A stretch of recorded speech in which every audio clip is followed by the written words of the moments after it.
देवभूति माता कह रही है भगवान हम इंद्रियों की इच्छा पूरी करते करते करते करते करते पाप तक कर बैठते हैं, पर हमारी इच्छाएं कभी पूरित नहीं होती, कभी पूर्णता नहीं होती इच्छाओं की। कृपा करके हमें बताओ कि हमारी इंद्रियों की इच्छा पूर्ण कैसे होगी। तब भगवान कपिल एक बात कहते हैं, बहुत ध्यान से सुनिएगा।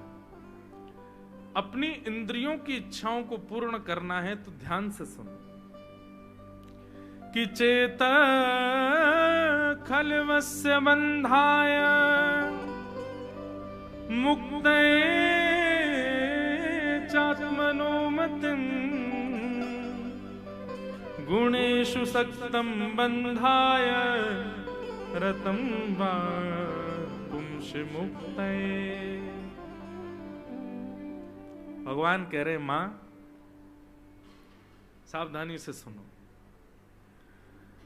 बंधन का कारण इंद्रियां नहीं है, बंधन का कारण जीव, आंख, कान, नाक ये सब नहीं है मां, ये तो तुम्हारी दासी हैं।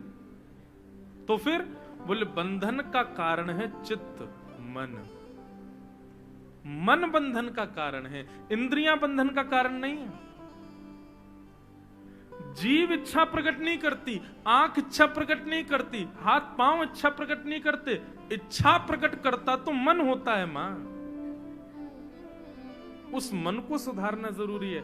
आप सोचो कि मैं जीभ पर काम करूं, हाथ पर काम करूं, पैरों पर काम करूं, या फिर आप कहो कि भैया अपराध तो हाथ करते हैं, जीभ करती है या आंख करती है, मैं थोड़ी कर रहा हूं। नहीं,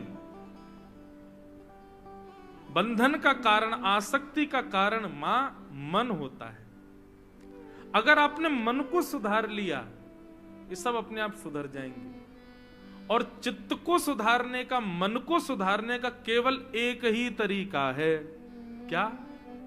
सत्संग नहीं, कुसंगता का त्याग।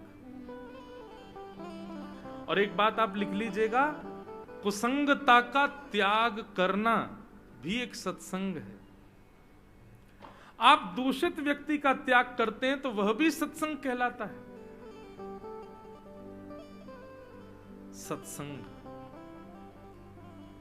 दूषित व्यक्ति, दूषित खाने वाला, दूषित बोलने वाला, दूषित पहनने वाला, दूषित प्रकार से रहने वाला, उस व्यक्ति का आप जैसे ही त्याग करोगे आपका मन अपने आप ठीक होने लग जाएगा।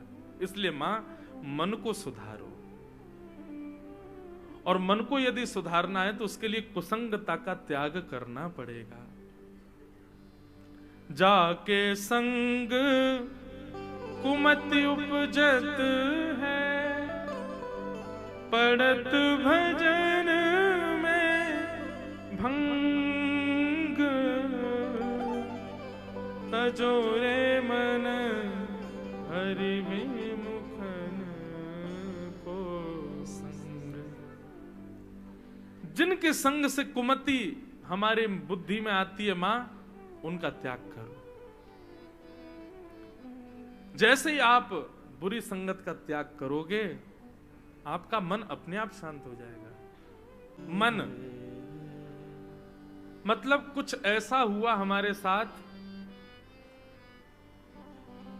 कि भगवान ने हमको 10 नौकर दिए। नौकर तो ये हमारे हैं, वेतन तो इनको हम देते हैं, लेकिन ये मानते किसी और की हैं, ये ऑर्डर्स फॉलो किसी और के करते हैं। 10 इंद्रियां हैं हमारी, पर आज्ञा स्वीकार करती हैं मन की। इसलिए उस मन को सुधारना है। और मन कैसे सुधरेगा? 2 तरीके हैं। पहला तरीका तो कुसंग जिन जिन का आप करते हो उनकी लिस्ट बनाओ। सबसे पहले तो उनको छोड़ो। हम तो कथा में कह देते हैं भाई, जिनको ठाकुर जी से मतलब नहीं, जिनको कथा से मतलब नहीं, जिनको सत्संग से मतलब नहीं, वृंदावन से मतलब नहीं, ऐसे सब लोगों को व्हाट्सएप पे, फेसबुक पे, इंस्टाग्राम पे, सब जगह ब्लॉक मार दो। संबंधी नहीं रखना, चाहे अपने चाचा ताऊ कोई हो। हाँ, जब मिले तब दिखा दो कि हाँ आप उनकी सम्मान कर रहे हो, ऐसा भी नहीं करना है, बिल्कुल देखो ही नहीं। लेकिन भौतिक जगत में उनको, उनसे संबंधी तोड़ दो, कहीं से तो तोड़ो, नहीं रखना हमको।